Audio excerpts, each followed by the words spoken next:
Dinas Pertanian Gianyar kembali menggencarkan pelaksanaan vaksinasi penyakit mulut dan kuku PMK pada ternak sapi.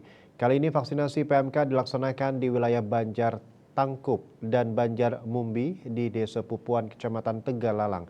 Vaksinasi PMK menyasar sapi peliharaan warga dengan mendatangi langsung kandang-kandang sapi.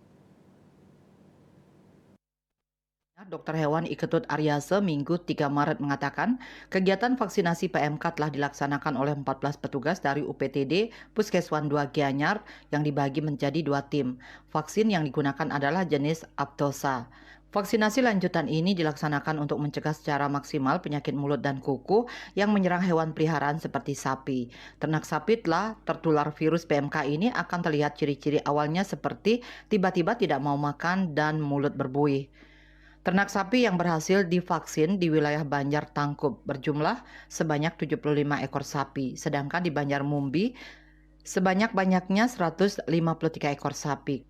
Kegiatan vaksinasi ini mendapatkan pengamanan Babinsa Pupuan Ramil 161606 Tegalalang Serda Ikomang Jena Saputra bersama Babin Kamtibmas Desa Pupuan Aibtu Iketut Suartana.